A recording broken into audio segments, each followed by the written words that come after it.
Good morning, everybody. My name is Yana Richens. I'm one of the two deputy heads of midwifery here at NHS England, and welcome to the fourth and last webinar in the series of continuity of care.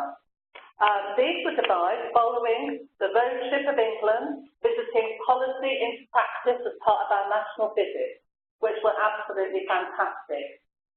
Claire and I supported Jacqueline Dunkley-Bent during these visits.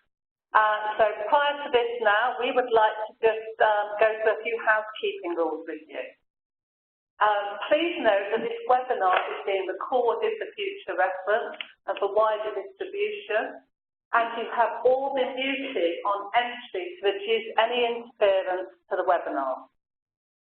To the right of the screen, there is a chat box, and we'd really like to hear questions from you. Please type your name, job title and place of work in the chat box so we know who is participating with us today. So what's coming up?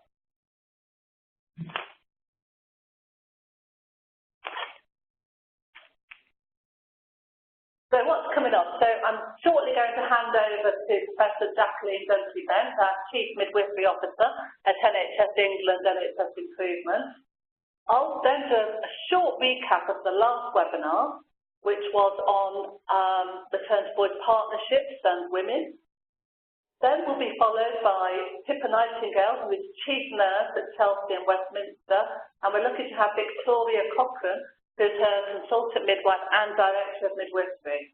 This will be followed by questions and answers, where we will answer questions from you that have been put to the panel. The panel will be myself, Claire Matthews, Pippa Nightingale, and Victoria Cochrane. So, Jackie, over to you.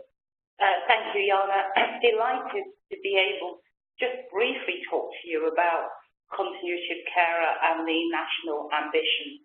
And this is a difficult thing for maternity providers to implement. However, on this webinar series, we've had exemplars of colleagues, leaders, managers, experts in the field who have really been pushing the boundaries and moving further faster.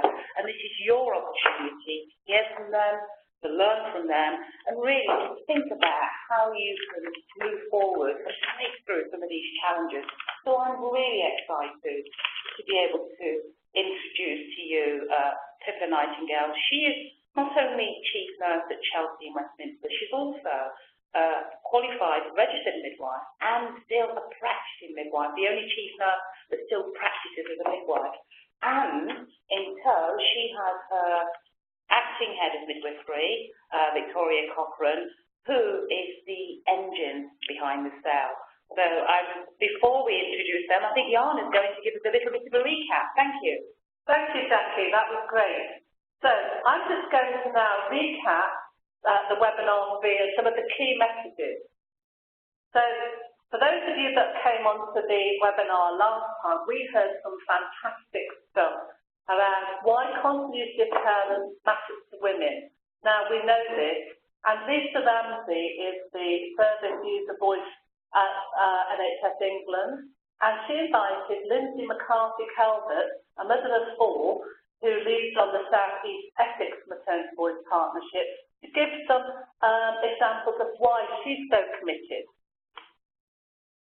So we can see here, this was really about how the maternity boys partnerships are continuing up and down the country to contribute to local maternity systems. And we know that systems are being developed in partnership and co-production, which is absolutely fundamental.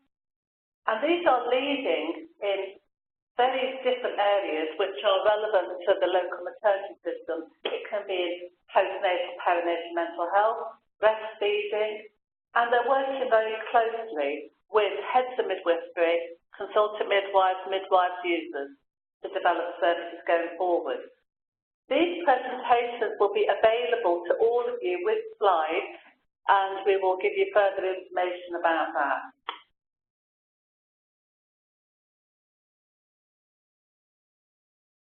And this slide just really tells you what continuity of care means from a woman's perspective.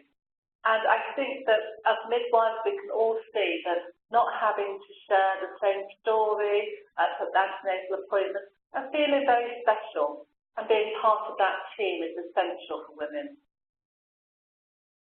So now we need to kind of really embrace how we as midwives and the wider users can actually start to think about how policies implemented into practice. So I'm absolutely delighted on behalf of the team to welcome Pippa Nightingale, Chief Nurse, and Victoria Cochrane, Consultant Midwife and Director of Midwifery at Chelsea and Westminster. Thank you. Thank you, Yana, and I'd like to say a good morning to everybody. It's a real pleasure to be here this morning talking about our Chelsea and Westminster and North West London journey of continuity of care. So we're going to share some of our what we've achieved with you, but also some of our challenges and some of the things we think we can help others with, actually, challenges that we have that we could have avoided if we'd have done this in a more connected way. So we'll hopefully share some of that with you. So a little bit about Chelsea and Westminster first of all. So we are a large maternity unit, so 12,000 babies every year across 2 sites, so across Chelsea and Westminster site and across our West Middlesex site. We have 356 midwives and we've currently got a 4% vacancy rate, which is great for London. We have 24 obstetric consultants and I'm delighted that we have 3 consultant midwives. I actually think Victoria has just snuck another one in and I don't know how she managed that. We also have 97% of our women who recommend our maternity services. So this for us isn't just about numbers, it's really about the quality of the service. And no matter how big your maternity service is, actually it's only successful if you provide a really high quality service, and we mustn't ever lose focus on that. We're really proud. We've had a very active maternity voice partnership for some time now, and they have really been behind us for this continuity of care challenge that we set upon 2 years ago. And I have to say, without them, I don't think we'd have been in the place that we are now, so we're very fortunate to have them. We've been fortunate to have quite a large investment in our maternity estate, so we've invested £7.5 million in our estate of our maternity services, and we've got an opening of our new maternity service actually just next month. And we also have a private service that sits with us, and they haven't been excluded from our continuity of care development, which has been great. We had the CQC inspection, like I'm sure you've all had, and our services were rated as good by the CQC, and maternity is one of our trust quality priorities, and I'm going to talk a little bit about that later and the importance of actually tying maternity into the whole trust quality agenda. We were great and met our 10-point plan and are on track to meet our 10-point safety plans next year as well. And we are UNICEF level 3 on both sites, and we're just going through our gold standard assessment as well on both sites with UNICEF, which is great. So our journey. So Chelsea and Westminster sits within North West London, so an area of London. We work very closely together as a whole sector. So within that, it is Chelsea and Westminster 2 sites. We've got Imperial's 2 sites, so that's St Mary's and Queen Charlotte. We've got London North West and Norfolk Park site, and we've got Hillingdon site. So between North West London, we deliver 29,000 births each year. We have a population of about 2 million, and we have 1,700 midwives across our sector. We were really fortunate, actually, to before Better Birth was launched, we did some reconfiguration work in North West London, and we realigned the maternity services, realigning Ealing and spreading that service across North West London. So we had already had an opportunity to review our community model and have a hub and spoke model within our community, which was a great opportunity to start our journey. So we've got 48 community hubs across North West London at the moment. We've got an alongside birth centre in each of our units, and actually this year we've now achieved having maternity voice partnerships in each of our locations as well, which is great, and also connected across the sector, which is brilliant. We've got a very active LMS, so our LMS was already established, and I think that's what's given us the real the impetus to be able to deliver what we've delivered in the last year. And I think the importance of having a funded central PMO to support that LMS, we could not have done that without what we've achieved without them. So I think I'm going to talk a little bit about that later. Okay, Victoria's going to talk you through some of our continuity models. Move the slide forward.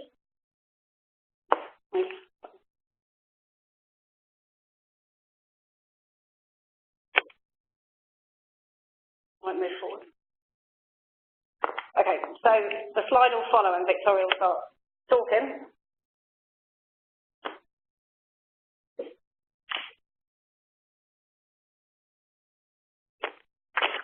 Sorry about this, everybody. If you can ask any questions, I think actually we're ready to start again. Okay, hi, good morning. Thanks for having me here. I want us to now look at what we actually did during our project, and both what we focused on at Chelsea and Westminster, but also what we focused on in the LMS, because actually it was the senior clinical leaders that had to get together and think about the doing part of this. So the first part that we looked at was the traditional pure case-loaded model of care. So when you come to the evidence and you look at the difference you can make in outcomes, then how are those teams set up? And, you know, it's really important for me, for everyone to be thinking about how do you get your midwife, your wider team on your bus to continuity? Because for us in the senior team, we were all very clear about the difference that this would make to our local women, but we also needed to engage with our staff and make sure that they would also understand, so that then they could walk on this journey with us.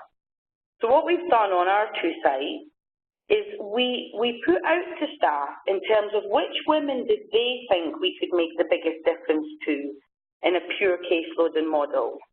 And where we got to very quickly was that we had 6 midwives come forward on our Chelsea site and say that they wanted to focus on women who had completely uncomplicated pregnancies. So they have a caseload of, actually, in the top bar we've got sort of 30 to 40, but their caseload currently is sitting at about 38. They have an on-call commitment, and actually what we have done is we've left that to the team to decide how they want to run their on-call rota. We haven't been prescriptive around that, because people were worried that we were going to ask them to be on call 3 times one week, 4 times the next week. Actually, what we've seen on the two sites is that's the place they've naturally gotten to in terms of how they know they will provide the best continuity to women, but we didn't say that that's how they had to do it. We made sure that for both teams we had an agreed standard operating procedure in place when we set up the team, and this is really important. It's important for the team in terms of how they work, but also it's important for the wider team in terms of what commitment the caseload midwives will provide to different parts of the women's pathway. So, for example, if she was to come into the triage because she'd had an episode of reduced fetal movement, services need to decide, will you expect your caseload midwife to come for every appointment, or actually will you expect the midwives that are in the triage to provide that part of care and then let the caseload midwife know the outcome? In terms of the other information around that team, we had to decide how were we going to pay the team for their out-of-hours, their on-call, their availability commitment. And where we got to was a place of that actually we didn't want the midwives to lose out coming out into that model and be paid less than they would be paid if they traditionally did 2 weeks of days and 2 weeks of nights on labour ward. But we also didn't want to over-incentivise it. And for us, when we looked at that across the trust, that was a 15% uplift that was paid on top of their basic salary. The other bit I would like you all to think about is how your teams are led. And, you know, the evidence from the Sandal work says that we should not micromanage these teams.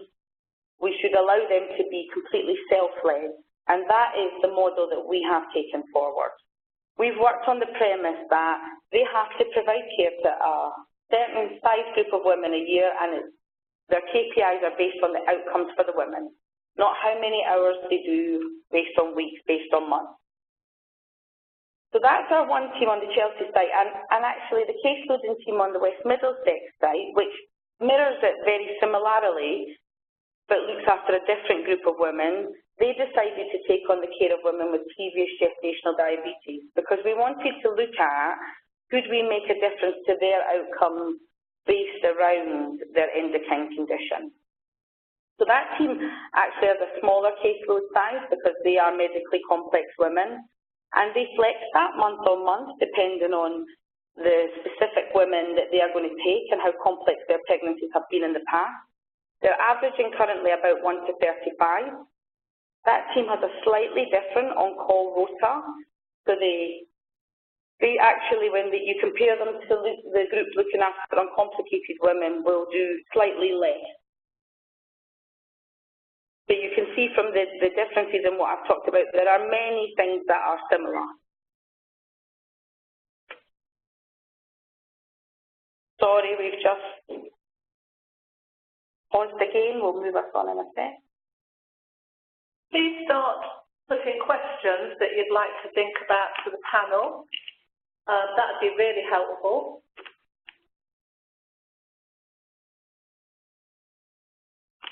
Okay, in terms of continuity of carer, we set ourselves a KPI in the Northwest sector, so in our LMS, of what we wanted to achieve for all women. And what we wanted to achieve for all women, even those that weren't achieving full continuity all the way through their pathway, is that these women would see, that all women would see no more than 3 midwives in their complete pathway. Underneath you have what the national definition is, and I hope you'd all be familiar with that. What I then wanted to share with you is what have we achieved in these 2 caseload teams. And, you know, the statistics speak for themselves that are so important to the staff when it comes to sharing it. So we had 96% of women, so 3 or fewer midwives in their pathway, and 100% so no more than 4.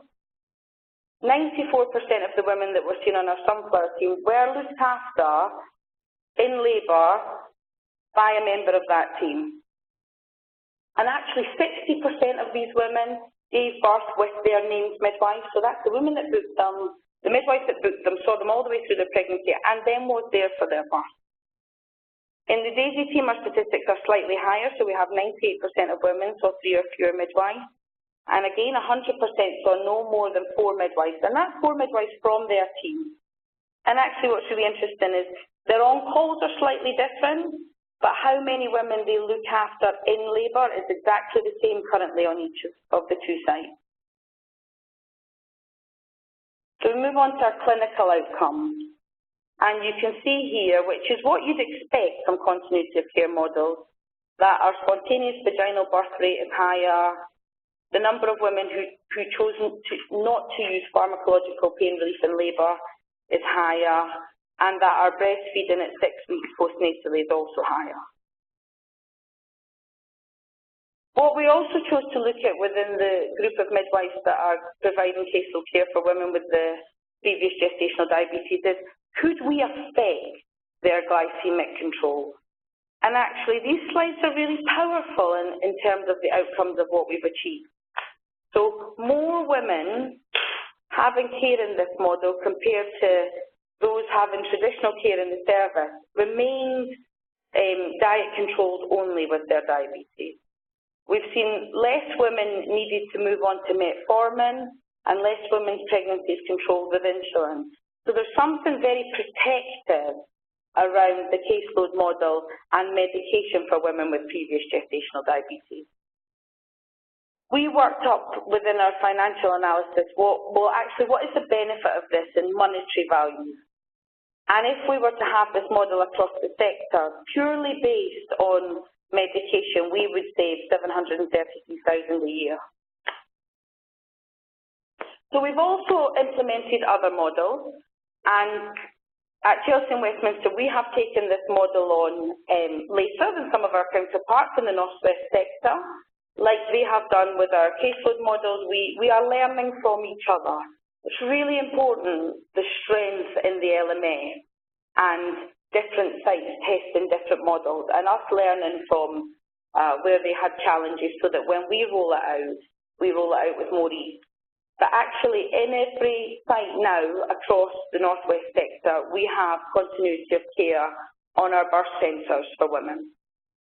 So these teams have been set up between 6 to 8 midwives, and they have a ratio when we get to birth of 1 to 60. You'll need to consider what your attrition rates are locally, because you will need to book more women when you think about those that drop off. But essentially, each midwife has an antenatal clinic every week where they see their women, They do come onto site because we need to think about our midwives, and some midwives, A, don't want to provide an on-call element, or B, can't because they're a carer, they live too far away, many reasons. So they have a clinic in the birth centre, they see the women through their pathway, and then the team provides a line in the birth centre rota. So there is always a midwife on the birth centre from that team to give preference to the women that are being cared for on that team when they come in labour.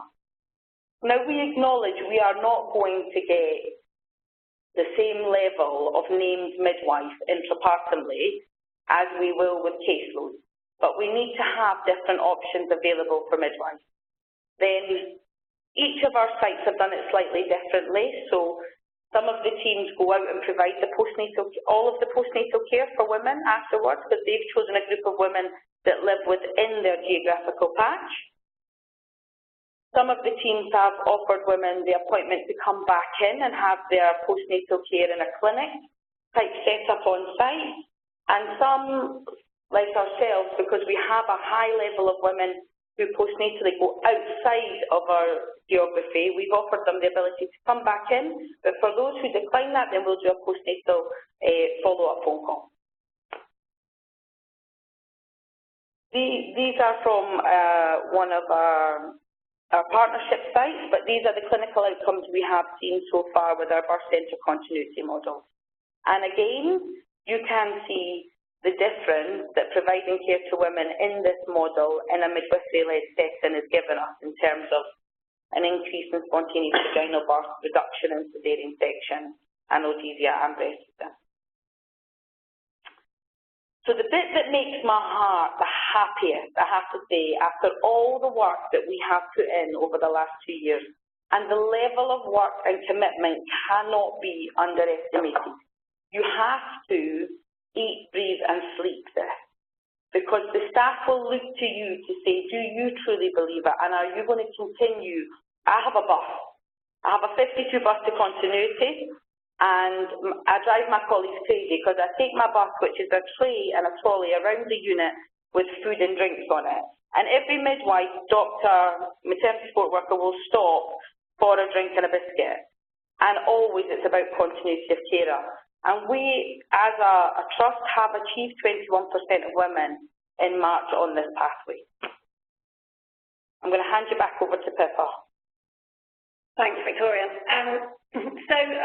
Victoria's alluded to that actually the offer staff is really important, and we really focused on this at the start. There is no good champion in this, and there's no good getting women behind you, because actually we have had no issues having women wanting continuity of care.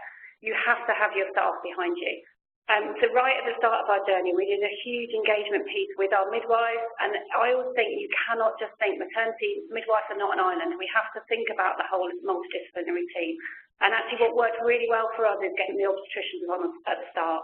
And it's really interesting because actually when we started this journey, we were looking at pure caseloading models for some of our midwifery-led women on a midwifery-led pathway, and actually it was the obstetricians that challenged us and said, why can't this be for women on an obstetric pathway? Hence why we ended up with a diabetic model, which has been fantastic. But I think what's really important to be able to articulate to midwives is there is still lots of offers for midwives. There's a pure caseloading, there's a hybrid continuity model, and there will always be a traditional model. We've made that really clear at the start. And what's lovely for midwives is you can hop in and out of these different models of care at different parts of your career and different parts of your personal life. And it's really important that you articulate that, because I think some midwives are very afraid of this. And at the start of this journey, we had that. So to get our first 2 case-loaded teams out, I think you have to go and twist people's arms to do it. We've just put out adverts internally, first of all, for our new case-loaded models, and we were inundated with applications. I mean, we had almost double the amount of midwives than we needed. So we have completely turned the corner, which is great, but you have to take them on your journey. The other group of staff that I think we mustn't forget is our maternity support workers. So we did a huge piece of work on maternity support workers around this, because at the start they did not see where they fitted in this. They thought there was no role for them, and there absolutely is a role for them. I think the lesson we learned, and it's been a great learning curve for us, is digital. Do not underestimate the power of digital. So right at the start, we had a work stream and a working group, a task and finish group on the personalisation, choice and personalisation. And we decided to take a digital approach to this. So we designed and have launched our mum and baby app.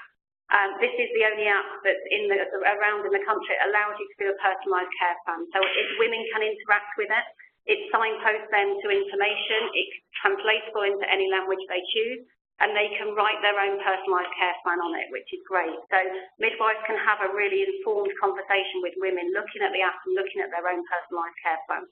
We've also devised personalised postnatal care plans because we had a work stream around postnatal. We were really passionate at the start of this. We didn't want this just to be an interpartum focus. We always know postnatal is a bit of a Cinderella of our service, and we didn't want it to be. So we have implemented personalised postnatal personalised care plans as well, and they can be done on the app, so women can develop their own personalised care plans on the app using all the information that's available to them. So this app is now being used across the country. Actually, 3 other LMSs across the country are now using this app, and we're using it across the whole of North West London, which is brilliant. I touched on postnatal, but we did a huge amount of work on postnatal as well, and postnatal was a very important part for us as continuity. And I think it's a part that if people are trying to tick a box of continuity of care, postnatal can fall off the edge of that, and it's really important it doesn't. So we did a really successful Who's Shoes event, so we had a really good co-design event based around postnatal care and perinatal mental health. And you know, it was really interesting what women were saying to us. They were absolutely saying continuity of care was the way forward. They didn't want to have to repeat their story.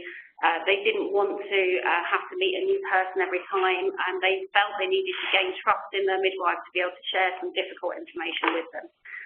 We also trained nearly over 1,000 staff on making every contact count, so that was a great opportunity. And you know, some of our biggest success in that has been around our ultrasonographers.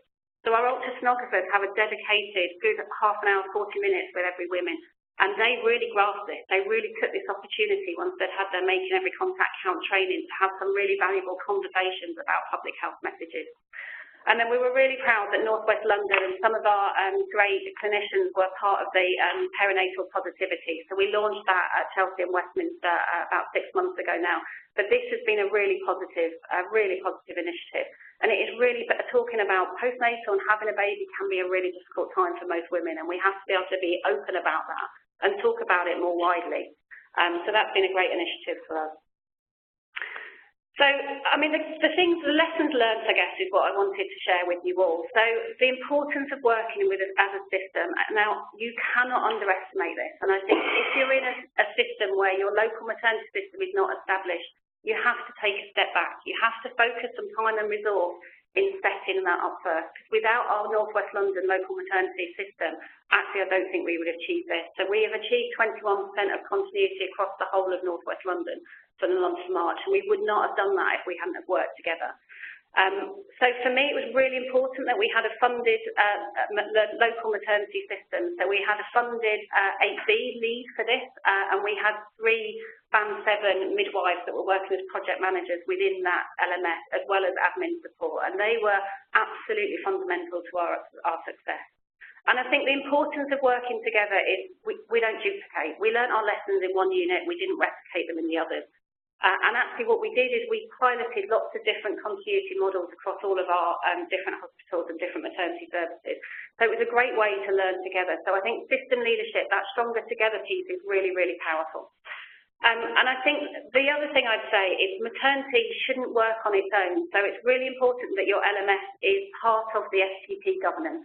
And we set that up really early. So the local maternity system reports into our STP clinical governance system. Because if not, maternity sits out there on its own. It's very vulnerable in that way. You have to tie it into the whole of the STP agenda. And that was a real success to us. So I can tell you every single chief exec, every single CFO that sits on our STP board is fully briefed about the continuity of care journey that we've been on. And the other thing I'd say is, you know, we've got to be bold about this. And I think sometimes in maternity, particularly when we think we've got challenges that are hard, we don't like putting them as a target. And I would challenge yourself and make sure maternity is there as one of the STP priorities. Make sure it's there as a trust quality priority, because actually if it's on that agenda, everybody will be focused on it. It gives you extra resource and extra support to make this successful. And again, I mean, I've mentioned it, but the power of the MVP. So the MVPs have really been a driving force for us. They've been really great at engaging women, reaching some of our hard-to-reach groups. They've been brilliant at helping us get access and make sure that we're hearing the voice from all women. So I think that's really important. And then the other thing I'd say within your trust is maternity is not an island. And I know I've learned this lesson over the years that sometimes we think we're unique and sometimes we think we're different. But you know what? We have to tie ourselves into the wider trust agenda. So I think this is a huge workforce redesign. It's a huge clinical redesign. I think you need the support of your whole organisation to make this successful and to make it sustainable. So I think we've got to use the resources within our organisation to be able to do that. Ask yourself, does your chief nurse, so if I went to all of your chief nurses today and asked them where you are with continuity of care and how's it been implemented in your trust, because I can tell you I did that a year into our project, and I went to all the chief nurses in North West London, and only one of them could tell me what continuity of care was and what we were trying to achieve. So it's really important that your professional leader within your organisation is supporting you and is part of this journey to make sure that it's on everybody's agenda. And therefore your trust board, do your trust board know about this? So we had our public trust board last month. We had a woman who has had continuity of care provided within our organisation. She came to talk about her experience. I can't tell you how proud I felt. It was an amazing public trust board. But you've got to make sure maternity is put on everybody's agenda. And then, understand what the targets are. So I think some people are being quite negative and are quite daunted by the fact that in the 1920 contracts that we've all got now across the NHS, there is a target in there to have 35% of women booked onto a continuity of care pathway by the end of March 2020. So don't be afraid of it. The whole trust needs to achieve this. So this is there to support you. This is not there to be a challenge. It's there to make sure that the whole wider organisation is behind you, supporting you with this. But make sure people understand it.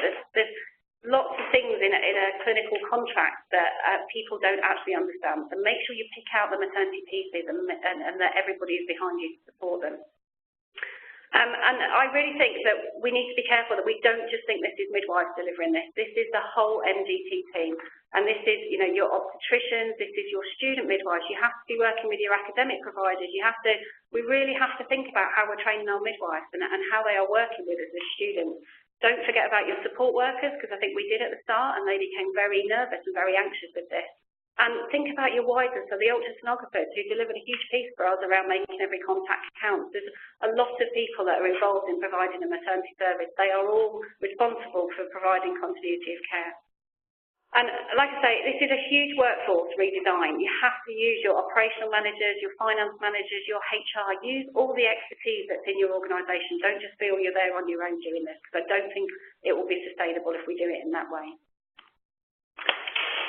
So, finally what worked well for us. So the already embedded local maternity system that was funded and a resource that we had, this would not have been possible without it. So absolutely that is essential, I would say. And I think really carefully about the money that's come from NHS England to support maternity services within the STP, and think really carefully about how you use that.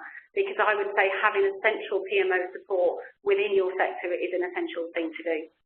And then how your LMS reports into the STP governance system is really important. So make sure it ties into the whole STP. So make sure that on every agenda maternity is there and continuity of care is part of that.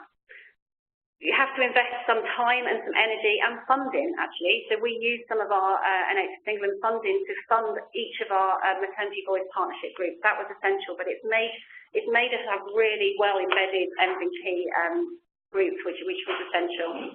I can't underestimate, I'm not just saying it because Victoria's next to me, but consultant midwives, they are your champions of this. Get them on board. I would really promote using some of your national money that's come in to support maternity services to free up some time with your consultant midwives to really help them focus. You put them in a room together, and I can't tell you the ideas and the energy that comes out of this, but at the end of the day, it will be them championing it in their local units. It will be them implementing it. So they absolutely essential to this. Like I say, tie it into your wider trust objectives. So every organisation has to set quality objectives for the year. So maternity at Health in Westminster is one of them. So delivering a 35% continuity of care target is our quality objective for the whole trust at Health in Westminster, which means it gets real scrutiny every single month at Trust Board. And infuse and engage your team. Really important to have your followers. You can't do this on your own. You have to have the whole team following you. And I think what's important and what's great this time is the pivotal support that we've had from the National Maternity Team. That, you know, they're here to stay, they're championing this, and you have to use it. If you're having a trouble in your organisation and you're feeling maternity isn't getting the right, you know, the right visibility or the right focus, use your use the national team to come and support you with that. And I think for us what was important is that dedicated evaluation. So we did appoint an evaluation partner at the start of this, but I think for maternity, over the years, we've learned this lesson so many times. We do great things and we don't ever evaluate it. So when we're challenged on it, actually, we don't have the evidence. This is our opportunity to have the evidence ready when we're challenged. I think the challenges are some of the financial. We can't forget that. You know, we are all working under really difficult financial times within organisations, and you do have to really think differently and be creative about how you implement these teams. So there is a constant challenge around managing your budget and implementing it and allowing your teams to have that freedom to be creative and to put in these new continuity models.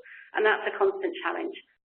Like I said, this is a complex workforce redesign. We've had to do things with people's contracts, we've had to work out uplifts, we've had to work with our unions to look at how we pay people fairly, we've had to look at lone working. It's a huge workforce redesign and you have to use the support from your HR teams to help you with that.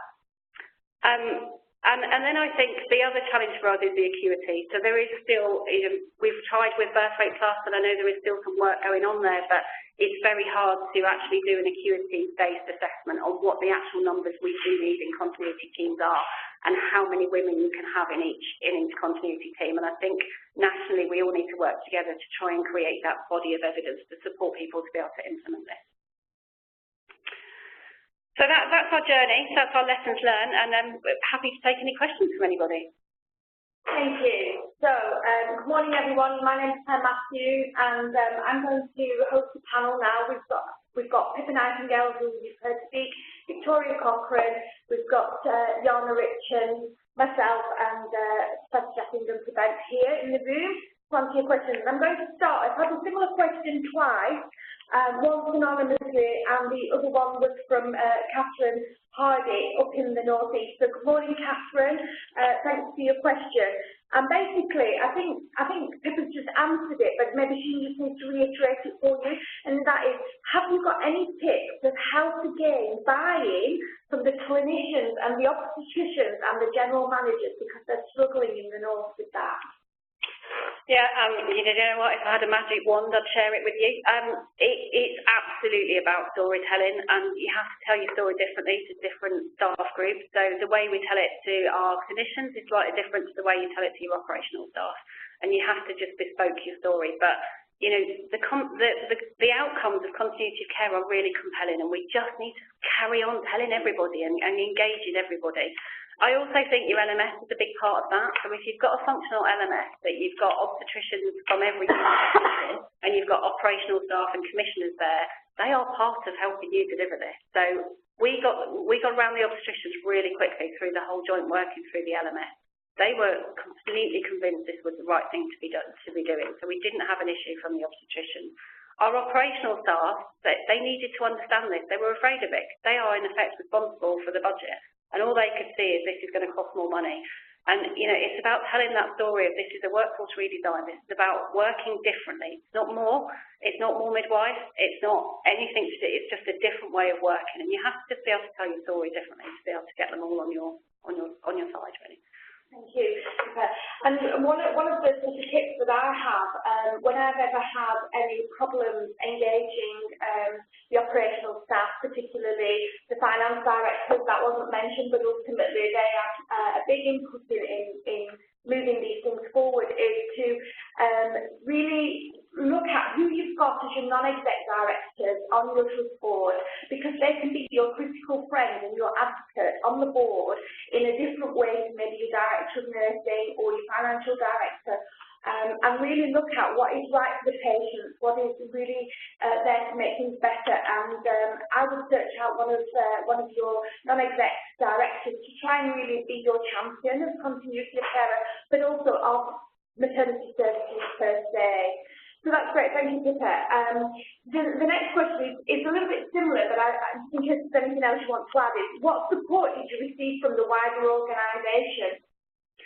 So I am the exec link for maternity services, so I think it's really important, if you haven't got that, you have to have an executive lead for maternity services. That doesn't always need to be your chief nurse, but you need to know who it is, and then once you've got one, that needs to be a really engaging relationship. So you need to have frequent one-to-ones, you frequently need to be updating them, but they are there to be your, alleviating any barriers, if you like.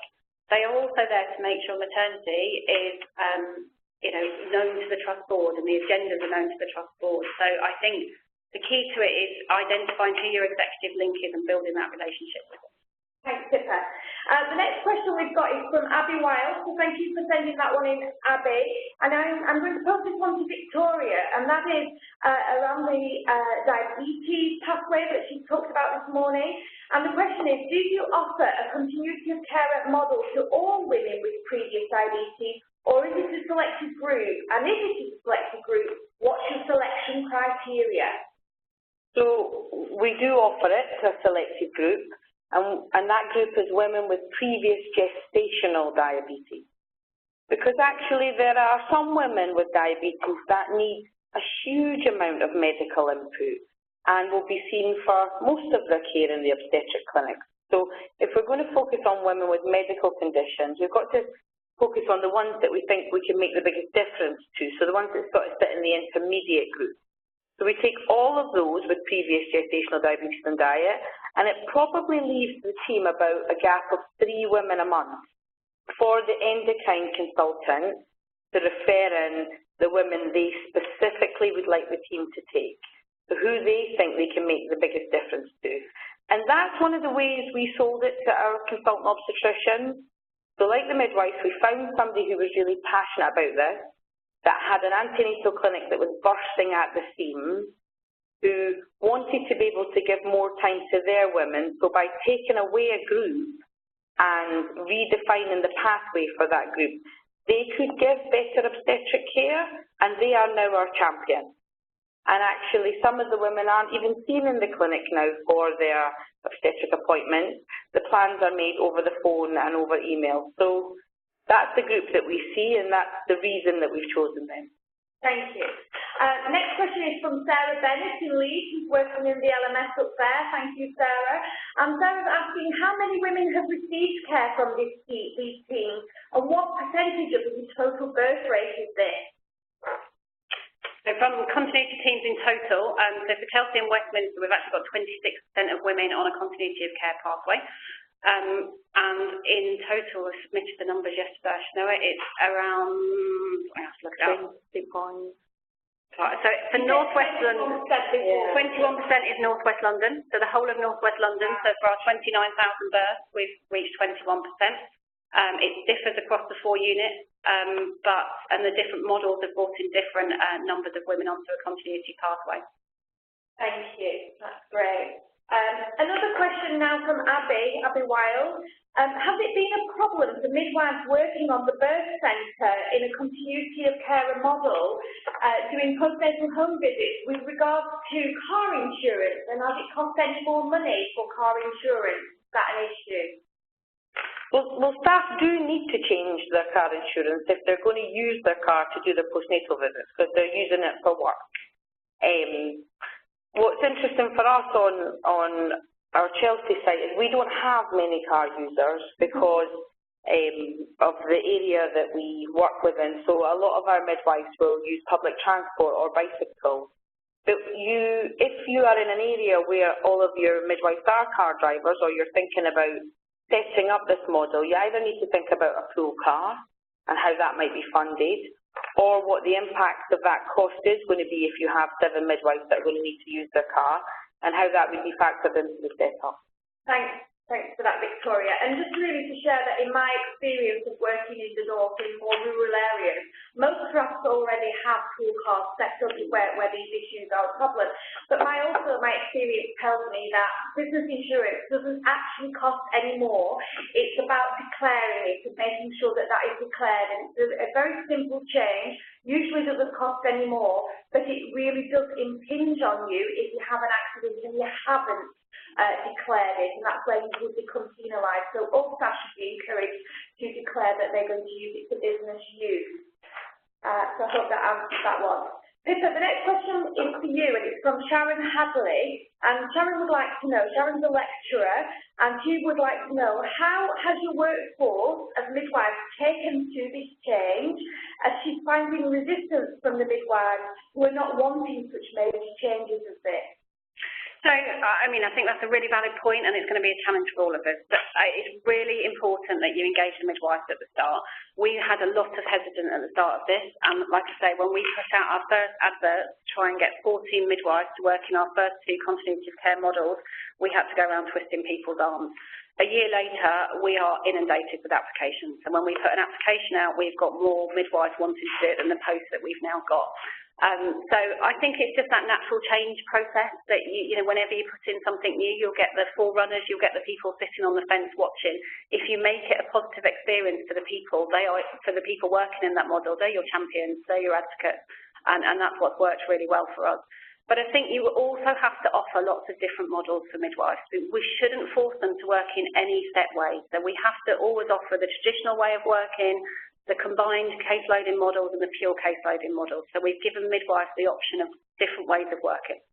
Okay, and then Sharon goes on to say, do you think that we need to sell this differently from the start, particularly for potential candidates that midwifery is moving to a continuity of care model for, you know, for the future, and to prevent resistance when they become qualified and come into the profession? So I absolutely do. I think that we would be wrong to take students who may be thinking they can work 3 12-hour shifts, and that would be their whole career, because that just is a false offer to them. So I think we do need to be really honest and really positive but open about how midwifery is changing when we're doing it at interview stage for students. And then I think we need to think about how we are training these midwives and how they are gaining their experience through their 3 years if they're doing the BSc pathway. They need to be working in continuity models. Thank you. The next comment and question I have is from Jackie Gerard. So welcome, Jackie, and thanks for joining us this morning. And Jackie's asking, how can we change the mindset that newly qualified midwives can do preceptorship within a case loading model? And this is something that I personally have had experience of. So I understand that it's not sometimes always easy for a head of midwifery or a director of midwifery to think it's acceptable, but we have to maybe think differently. So how do you think we can do that? So we're very clear that we will have a preceptorship midwife in each of our teams. Okay. We won't have any more than one, but we will always have one, because actually in a much smaller team, they're going to have more support, they're going to have more reflective time. We're going to make sure that they are signed off on all their competencies and fit in extra time where they might need to do that. I struggle with this one because it's never been an issue for me. As a team leader years ago in caseload, I always had a preceptorship midwife, because you want to build and develop the midwives that you want to see for the future. So if we put them onto labour ward for 6 months and onto the postnatal ward, how can we expect our preceptorship midwives at the end to feel comfortable to come out into the community and work that way? So when we set the teams up, that needs to be part of the core team from the very start going forward. Okay, so the next point that Jackie leads on really is say that newly qualified midwives are encouraged to do rotations despite the enthusiasm and continuity of care. Now, you know, it's great to hear what you're doing in Chelsea and Westminster, but we have to understand and accept the reality that other parts of the country are not following this lead. And I'm happy to share that when I set a model up like this way back in 2014, before Better Birth, that actually I myself was reluctant, because I had become ingrained in the view that newly qualified couldn't go out into the community immediately, until one midwife changed my mind, and her enthusiasm was so strong, and it was really important to embrace that and to help her. And we designed a preceptorship package for her. So it can be done, but it's quite often about the mindset change of the leaders and the people who are managing and running the service. And I mean, I echo that, and I think we've got to challenge ourselves, because I think actually quite a few of us would have experienced that as preceptorship midwives, would have done that traditional rotation around different areas. we have to challenge ourselves in it, and I think it goes back a step further. I think if we start training midwives in continuity care models, actually qualifying and being a preceptor in one is just the next natural step. So I think we really need to go back to thinking about how we're training midwives. I think that's a really good point, Pippa, and I think that, you know, we're seeing more and more student midwives qualifying and challenging us, that they want to work in that way, and how can we support that? Because I think that we can see that there's more midwifery vacancies, and actually they can choose where they go. Yeah. So I think that that's key. Yeah, I agree. Thank you. We've just got some points of clarity coming through. Sarah Bennett from Leeds has asked to just clarify really what she was asking. Her question was regarding the numbers, was about the birth centre outcome data, not particularly the numbers booked on the pathway. So do you know how many are booking through on the continuity pathway through your birth centres? Is that a model that you're using? So the team are booking 48 women per month through the model that we have started in March. So depending on what the birth rate is in each of the different units, the team will decide, and what their attrition rate is, so how many women they lose during the pregnancy, they'll decide how many they need to book to meet 60 births per midwife. Thank you. And that, you know, just to echo, Chelsea Westminster, 26% of continuity care from your own numbers of women birthing in your unit, 21% out of the 29,000 births across North West London has been achieved, which is just absolutely amazing. And 60% of the women that you're caring for in these teams are actually birthing supported by their named midwives. That, you know, these are really amazing statistics, and we have to really celebrate them. Again, another point of clarity really is around, still on the same theme around the birthing unit, and it comes from Karen Basingthwaite, I think it is, and she's asking, in the birthing unit team, you said that the birthing unit midwives do antenatal care and team midwives provide the postpartum care. So how are you facilitating the woman meeting the midwife in the team to ensure this is continuity? So I want to take a step back and give clarity around the 60% named midwife at birth. Okay. We're achieving that in the pure caseloading team. We're at the point of working up our data to know in our birth centre hybrid model, so to speak, or our, you know, for the future for us, we're going to put in an obstetric medicine model, what we would achieve in terms of intrapartum care. So what I said earlier was we acknowledge that it is unlikely to be 60%. It's probably going to be 20–30% because it's more midwives spread out over the week. And then to go back to your question, can you just... So how do they meet them? So what they do, so each midwife has their group of women that they provide their antenatal care for in the birth centre. We've got different models across North West London. So some units are inviting women back to the units for their postnatal care. Other units are going out and providing the postnatal care. So that's their named midwife providing it. And then there is one of the 6 in the team on every shift. So one of the 6 midwives from that team will then deliver baby who comes in on that shift. They also once a month have a meet the midwife. So they're once a month, it's really well attended actually, but they have in a community area setting that they have a meet the midwife team. So that whole team meets with all the women within that caseload team once a month. The midwives that are working in the hospital on the shift rotate through the team in the antenatal and the postnatal period as well. And really great, carrying on this theme, from Sharon Hadley again, she's asking, what is the difference between the pure case-loading midwifery models and what does the hybrid actually consist of? So she just wants a little bit more clarity around that.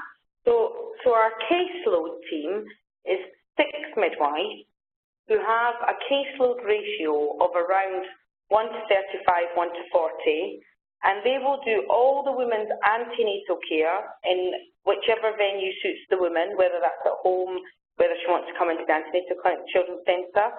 They will then be on call. So there's the out of hours availability, and that's set to whatever the team decides. And then that midwife will provide all of the postnatal care. So it's a smaller number of women, it's an on-call element, and it gives higher continuity through the whole pathway. The hybrid birth centre model, the midwives will, so there's 8 midwives in our team. They will have a caseload of women antenatally, but it's a higher number of women. They don't provide an on-call element, so that's for your midwives that want to do this, but don't want to be at home in their bed at night and the phone rings at 3 in the morning. So how they do their intrapartum element is by providing the day and night shift on the birth centre within their team. And then that team provides the postnatal element, how they've decided they're going to do it as a team, whether that's to go out to the women, whether that's to ask the women to come in over the phone, different ways of working that. But that gives you're going to have more midwives interested or wanting to work in continuity of care models if you have on-call availability and non-on-call availability. And I would just add to that, so for those of you starting this journey, this is a really good place to start. So this is a really good compromise for midwives that are a little bit afraid but want to give this a go but are afraid of doing the on-call. This is a way of providing a continuity model in a birth setting environment without any on-call. It's a great place to implement a team. Thank you. And then the last question really that I'm going to pick up before I hand back to Yana is just to acknowledge that you exceeded the internal KPI of 75% of women seeing less than 3 midwives. One of the questions is, how did you make this possible? So that was made possible by the pure case loading model. So that's the Sunflower and the Daisy team that are pure case loading. They absolutely took responsibility for their women. And they worked really well as a team. They're completely self-managed. None of us provided any due restriction of what hours they worked, how they worked. They worked that out between them. And they absolutely tracked their women and provided their care for them. What's really interesting in all of that is we've just done some evaluation of cost evaluation and workforce. We haven't had a single sick day in a year from any of our team. They've just worked that between them. Yeah. So job satisfaction to very good level. So just to end now and wrap up the Q&A session, I just wanted to read out a comment that's come in from Trudy Hudson. So thank you, Trudy. And what Trudy is saying is that this has been a really valuable WebEx. She's managed to screenshot some of the good work, if that's okay, which it absolutely is. We're going to actually publish this probably in a week's time. The link will be available on the YouTube site that we use, and you'll be able to download and watch again and see the presentation. And she said that she loves the poster with the journey of the pram. Yeah. And again, some of this information that we're sharing through this process, you know, it's absolutely replicable, and there's no reason why you can't, pinch with pride, as one of my colleagues called it, to make it localised to your area. So thank you very much, Pippa and Victoria, and I'm now handing back to Yana. Well, I think that was a masterclass in continuity of care. It's been a privilege to listen to you, and it certainly made me feel inspired. So I'm sure that everybody listening in today. And you know what's fantastic for me is to see this relationship between the chief nurse, director of nursing, and how actually you also joined in delivering this. So it's inspirational, and thank you. Can I just mention the number 52 bar? Yes. I tweeted it. It's a metaphorical expression, and I hope it's received in the spirit that it was intended. That people are busy, backs are against the wall. There's something about having that nice person that comes around with that, on that number 52 bar. Absolutely, and you know, I was just thinking about taking that back to you, Jillian, because I think that is amazing. And we know the questions have been coming in thick and fast. Many questions haven't been answered. We've been collating these. There will be a question and answer, a fact sheet for you with all of these over the 4 webinars that have taken place. There are resources still available. As you know, NHS England, NHS Improvement have been working with the Royal College of Midwives. And so please, there is the local transformation hub too. So on behalf of NHS England and on behalf of, thank you, Pippa, and thank you, Victoria. Thank you. And thanks for everybody for joining us, and goodbye.